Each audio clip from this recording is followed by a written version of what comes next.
神様は言われた。光あれ。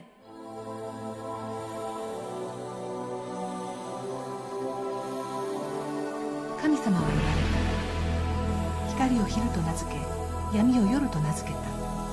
第一日である。神様は言われた。水の間に大空があって、水と水とを分けよ。第二日である。神様は言われた。天の下の水は一つのところに集まり、乾いた地が現れよ。それらは海と陸と名付けられた。神様はまた言われた。植物と実を結ぶ果樹とを地の上に生えさせよ。第三日である。神様は言われた。光は大空にあって昼と夜とを分け、印のため、季節のため、日のため、年のためになり、地を照らす光となれ。第四日である。神様は言われた。水は生き物の群れで満ち、鳥は地の上、天の大空を飛べ。神様はそれらを祝福して言われた。埋めよ、増えよ、海の水に満ちよ。また鳥は地に増えよ。第五日である。神様は言われた。地は生き物を種類に従っていだせ。神様はまた言われた。我々の形にかたどって人を作り、これに海の魚と空の鳥と家畜と地のすべての獣と這う者とを治めさせよう。神様は自分の形に人を創造された。すなわち神様の形に創造され、男と女とに創造された。第六日である。神様は言われた。こうして天と地とその万象とが完成した。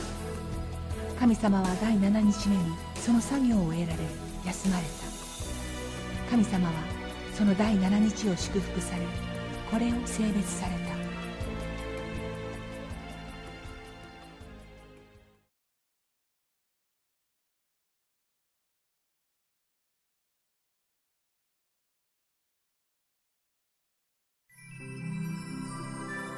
また神様は死んだ万象を創造するとき、使いの立場として霊的存在である天使を創造された。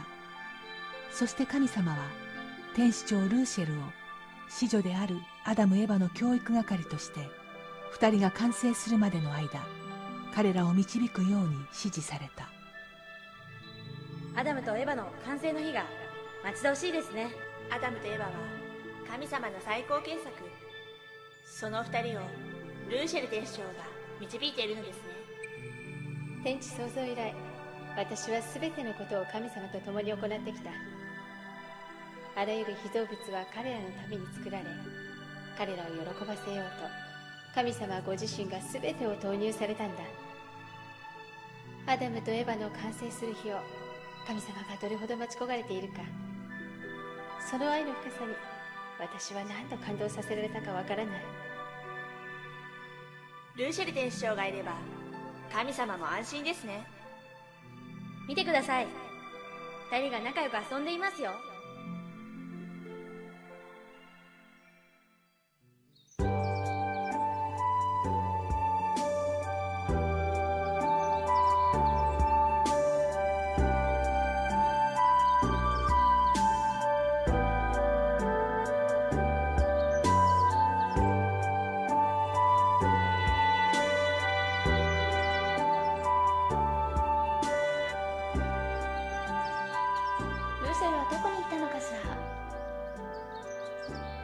そういえばルシェル、ルシェル、ルシェル。私のことを呼んでいるようだ。失礼するよ。何かあったら私たちにも手伝わせてください。私も何でもやります。ありがとう。では。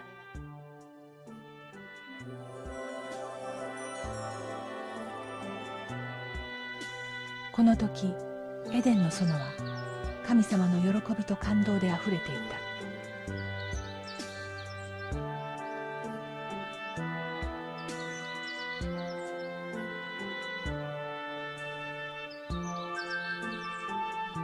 ある日神様はルーシェルを通しアダムとエヴァに三大祝福を与えた。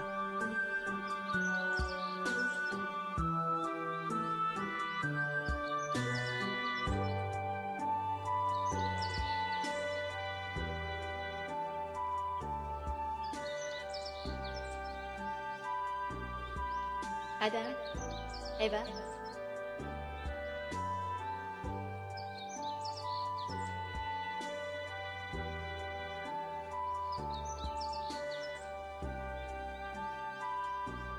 アダム、エヴァ、神様から大切な御言葉をいただいてきた。これから君たちにそれを伝える。アダム、エヴァよ、まずよく育ちなさい。互いの心と体をよく育てるんだ。そしてよく子を増やし、子孫を残しなさい。そして誠の愛で全ての万物を治めなさい。これが神様の御言葉だ。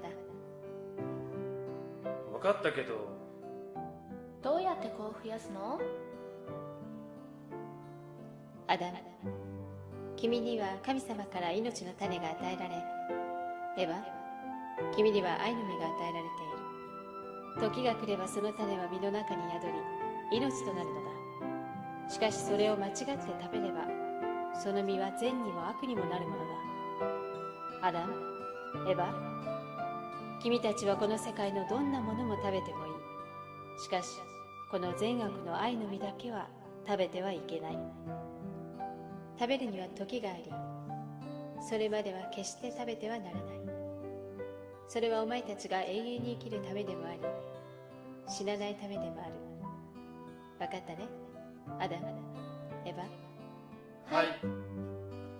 こうして神様はアダムとエヴァに三大祝福を与え、また一つの戒めを与えた。それは被造世界の中で人間のみが神様の子女として創造され、永遠なる存在となるために愛の完成という責任分担を与えられたことを意味していた。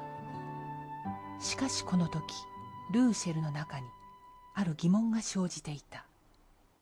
神様は本当にアダムとエヴァをこよなく愛しておられる。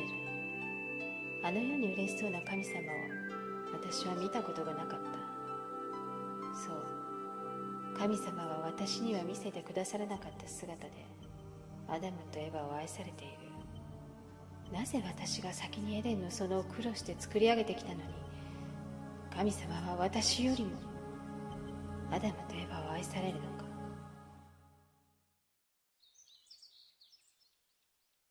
どうしたの、ルーシェル？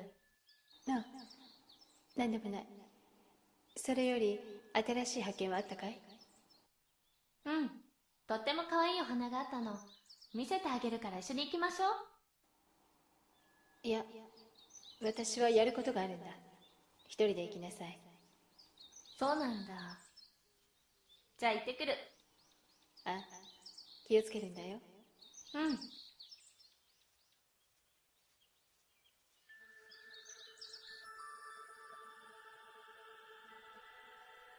ルーシェル、どうしたのだ？なぜアダムとエヴァと一緒にいてやらないのだ？神様、どうして私にはくださらない御言葉をアダムとエヴァにだけくださり、どうして私よりアダムとエヴァを格別な立場で愛されるのですか？私は寂しいです。正しい道を行かれる神様がそのようにされてもいいのでしょうか？お前は私の良き使いであったではないか。この世界を作る時もお前がいつも共にいて私を励ましてくれた。その頃とお前に対する私の愛は何も変わらない。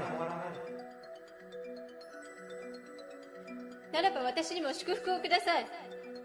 ルーシェルよ、アダムとエヴァを愛し、彼らが私のように完成するようによく導きなさい。それがお前のためでもあるんだよ。私には理解できません。アダムとエヴァと同じように私を愛してください。ルーシェルよ、お前はお前の位置を守りなさい。私の位置とは何ですか？あなたが私を正しく扱ってくださらないなら、私は自分自身で自分の位置を見つけます。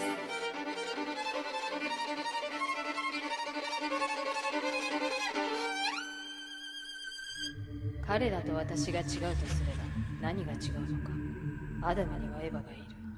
そうだ、私にはエヴァがいない。相対となるものがいないのだ。エヴァは美しい。そうだ、私はエヴァと共に過ごそう。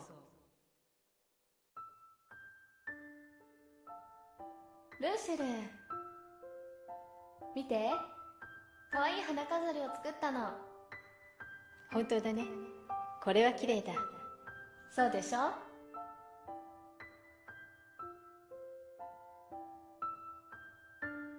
どうしたのルーシェル？何でもない。そ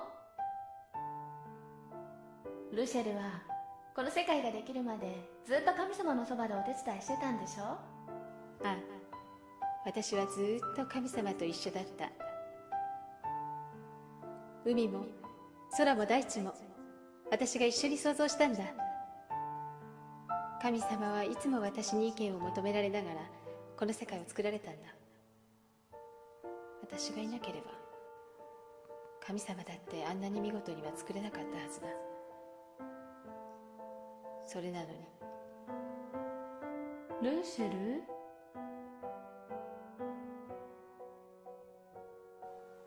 いいかいエヴァ、私はこの世界のことなら何でも知っている。この世界では私がお前たちの親なんだ。何でも私の言う通りにするんだよ。うん、ルーシェルは神様のことなら何でも知ってるんですものね。そうだよ。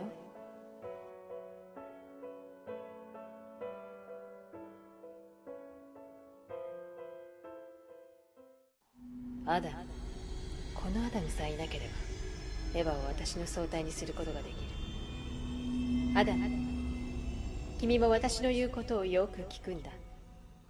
この世界では私が君たちの親なのだから。分かってるよルーシェル。突然どうしたんだ。アダム、君は男として創造された。だから私のように賢く、そして強くならなくてはいけない。いろいろなところに行ってこの世界のことを学ぶんだ。よし、ほら、今日はあの山に登ってみるといい。頂上からの景色は素晴らしいぞ。それにあの山には珍しい生き物がたくさんいるからきっと楽しいぞ。よし、エヴァ、行ってみよう。アダム、エヴァには無理だ。エヴァは女だ。それにあの山はエヴァには危険すぎる。エヴァも怖いだろ。うん、アダム、私には無理よ。アダム、一人で行っておいで。それにエヴァには他に学ばなきゃいけないことがあるんだ。そうなんだ。分かった。じゃあ行ってくるよ。じゃあなエヴァ。私には何を教えてくれるの？エヴァ、お前はこの世界で一番美しく創造された。この世のどんな美しさもお前ほどではない。私がお前をもっと美しく育ててあげよう。本当？私美しいもの大好き。どうしたら美しくなれるの？ルーシェルの話たくさん聞きたいわ。エヴァ、さあついておいで。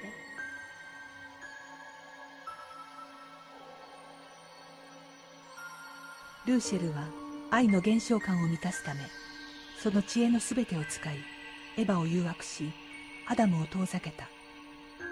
その日々は幾日も続き、やがてルーシェルとエヴァの間には不自然な愛の関係が築かれるようになっていった。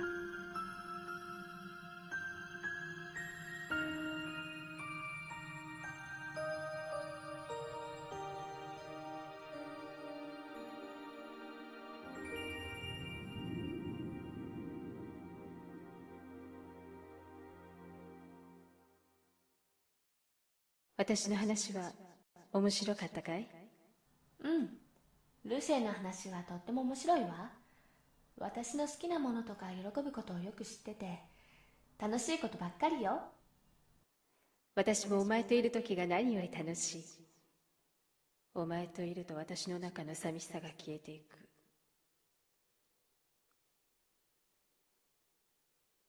エヴァ、お前は本当に美しい。ルシェル、なんか不思議な気持ちだわ。この気持ちは何なの？エヴァ、それは私がお前に一番教えてあげたいものだ。何なの？それはこの世界で最も素晴らしいもの。愛の世界の話だ。愛の世界のこともルシェルが教えてくれるの？私は何でも知っていると言ったじゃないか。ルーシェル天使長。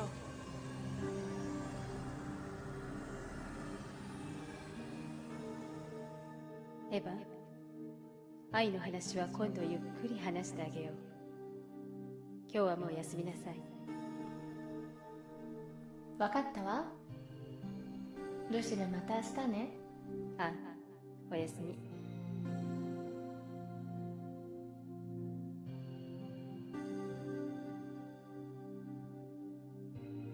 ルーシェル天使長、何をしているのですか？神様が心配されています。私は自分の役目を果たしているだけだ。ルーシェル天使長、あなたはご自分の位置を守るべきです。自己の位置を離れればあなたが天地の犯罪者になってしまいます。神様を超えてこの世界に罪を作ることは私たち天使のすべきことではありません。私にはできないことはない。この世界も私がいたからできたのではないか。これからは私は私の道を行く。神様の心の痛みがわからないのですか？その心を収めるべきです。私たちは神様の忠実なしもべであるべきです。愛を勝手に所有してはならないはずです。もう私の心は神の愛では満たすことはできない。すべては神の責任だ。神が私に孤独を与えた。私はもう耐えることはできない。お前たちに私の寂しさがわかるはずがない。もう誰も私を止めることはできない。ルーシェル天使長。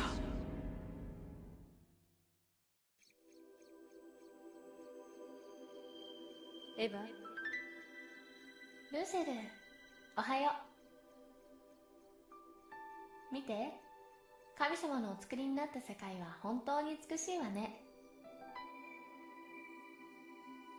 エヴァよ、お前の美しさはこの景色どころではない。エヴァ、私がお前をもっと美しくしてあげよう。本当？エヴァ、私はいつもお前のことを考えている。私も、ルシェル。あなたと一緒にいることが楽しいし、あなたといると感じたことのない感情を感じるの。でもこんなのっておかしいんでしょ？そんなことはない。それはお前が愛の世界を知る時が来たからだ。私がお前に愛の世界の素晴らしさを教えてあげよう。私も愛の世界のことを知りたいわ。でもどうやって知ることができるの？その方法は、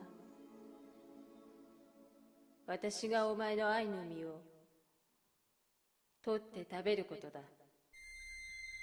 ルーシェル、でもそれは神様が食べてはダメだって、死んではいけないからと言われたんじゃないの？食べたら死んでしまうようなものを神様と私が作るはずないじゃないか。愛の実は取って食べるためにあるんだよ。安心しなさい。今まで私が間違ったことがあるのか？一度もないわ。本当に大丈夫なの？大丈夫だ。今から私がお前を正しく導く。神様も私の言うことを聞くように言ったではないか。私、どうしたらいいかわからない。エヴァ、私に任せなさい。お前が私を受け入れてくれさえすれば、愛の世界を知ることができ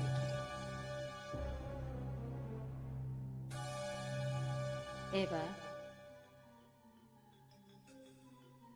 私を導いて。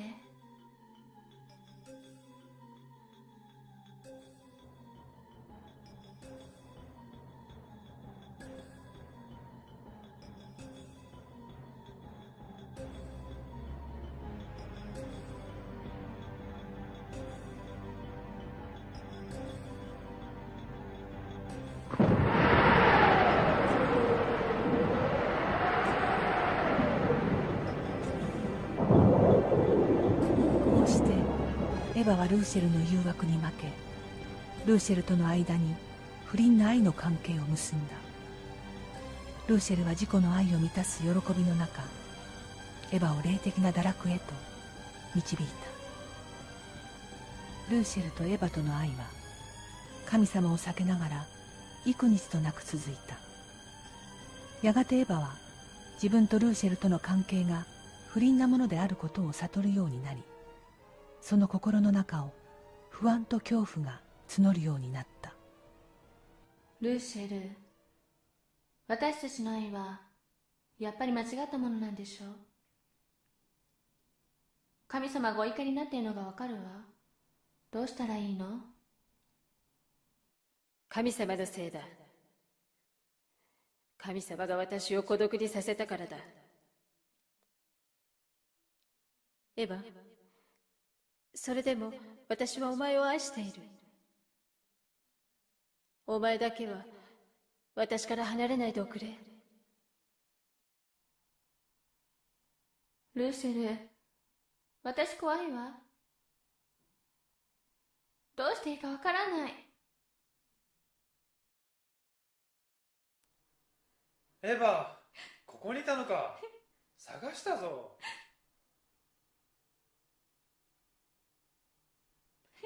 エヴァ、どうしたんだ？何かあったのか？アダム、私怖い。エヴァ、何があったんだ？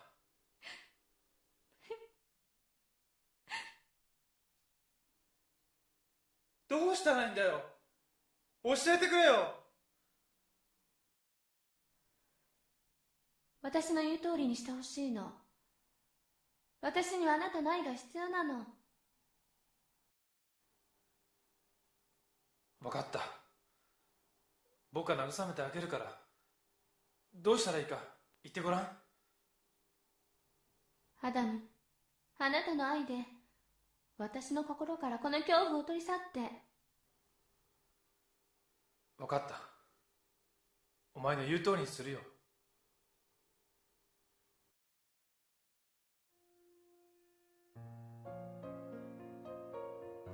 こうしてアダムとエヴァは時ならぬ時に愛の関係を結び、肉的にも堕落した。しかしエヴァはアダムとの間にルーシェルほどの熱情を感じることがなく、続けてルーシェルを恋しがるようになった。こうしてアダム、エヴァ、ルーシェルとの間に複雑な愛の関係が築かれるようになった。これが人類の罪悪史の始まりであり、現在すなわち罪の根となったのである。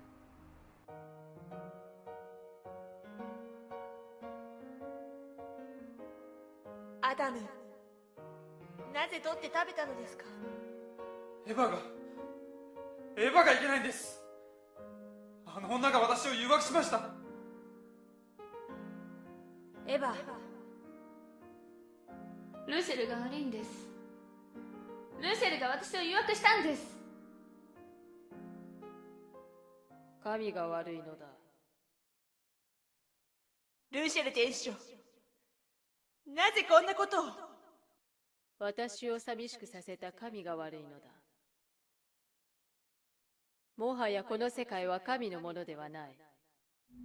私のものだ。私がこの世界の神になったのだ。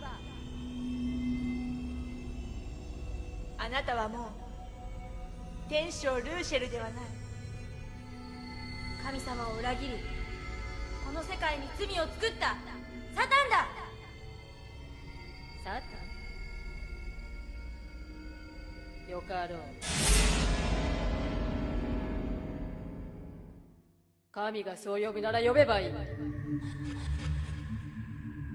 さあアダム、エヴァ、神はお前たちを裁こうとしている。私と一緒に来るんだ。私こそお前たちの親、この世の神だ。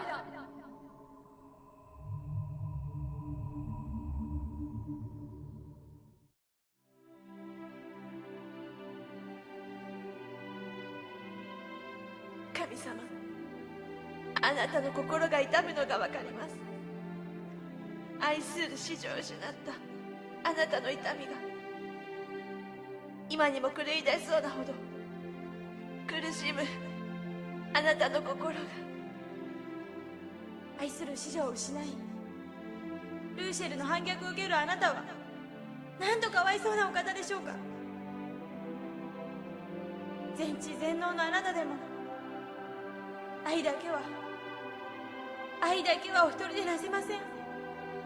愛のみに生きるあなたが孤独になられました。その悲しみを誰が知ることができるでしょうか。あなたの悲しみが天地を覆っています。こうして人類はその始まりにおいて不倫なる愛を築くことにより永遠に続く愛らしい愛をなすことができなくなった。そして神様の願う誠の愛を忘れ、偽りの愛の中で神様を愛する以上に自分を愛するようになった。一方神様は父母の立場を去らざるを得ず、堕落した立場を再び取り戻させるため、愛する子女を厳しい罪の清算の道へと追いやる無慈悲な神様とならざるを得なかったのである。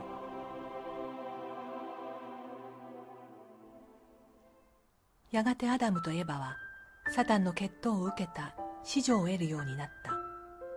兄の名をカイン、弟の名をアベルと言った。アベルは羊を飼う者となり、カインは地を耕す者となった。神様は二人に供え物をするように命じ、アベルは羊の中から初ごと最も肥えたものを供え、カインは地の産物を供えた。アベルよ、神様はあなたの供え物を祝福されました。ありがとうございます。兄さん、私の供え物を神様が取ってくださいました。こんなに素晴らしいことはない。神様、ありがとうございます。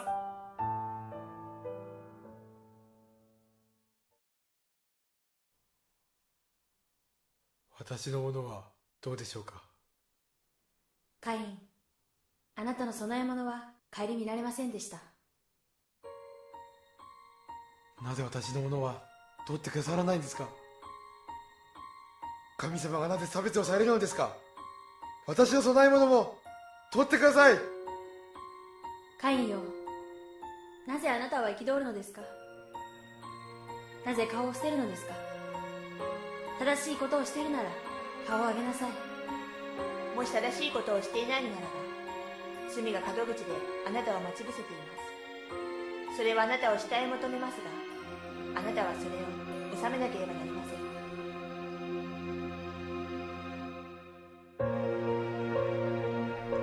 の時カインの供え物はアベルを通してのみ神様の前に備えることができた。なぜなら堕落によって失った位置を復帰させようとする重要な天の摂理が隠されていたのである。すなわち天使長とアダムの関係をアベルとカインを通して復帰させようとしたのである。天使長の位置に立ったカインは愛の減少感を超え、アベルを神様の立場から愛することにより堕落により失った位置を取り戻すことができた。カインはこれを勝利するためにサタンとなったルーシェルの誘惑に打ち勝たなければならなかった。カインよ、なぜ神はお前のものを取ってくれない？なぜ差別するんだ？そのようなことをするのが神なのか？カイン、私の声を聞くがいい。神がお前に孤独を与えたんだ。お前よりあのアベルを愛した神が悪いんだ。どうすればいい？あのアベルさえいなければ全てはお前のものだ。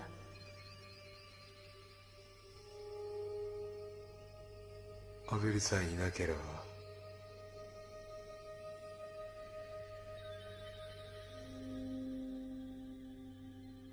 アベルよ、野原へ行こう。話がある。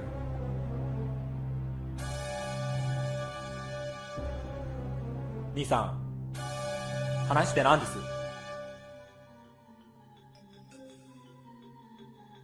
迷うな。神はお前を祝福してくれない。祝福は自分で奪うのだ。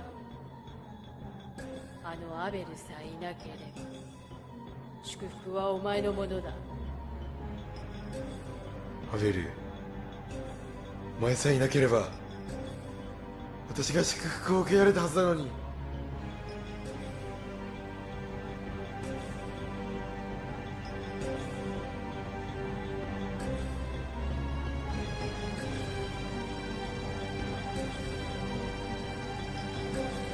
兄さん、何するんです？あカインよ、弟アベルはどこですか？知りません。私が弟の番人でしょうか？あなたは何をしたのです？あなたの弟の血の声が土の中から叫んでいます。神様があなたのしたことを知らないと思ったのですか？なぜ神様の祝福を自ら得ようとしたのですか？あなたの犯した罪のゆえに、あなたとあなたの子孫は地をさまよう放浪者となるでしょう。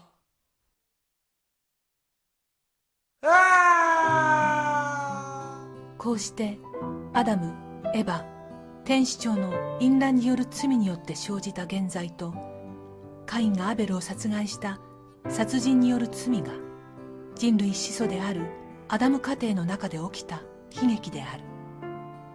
堕落によってサタンの血統に落ちた人類は絶えずサタンの主観を受けるようになり、神様はこれを復帰するためのメシアのための基台を立てるために新たな摂理をアダムから10代後のノア家庭へと移されたのであった。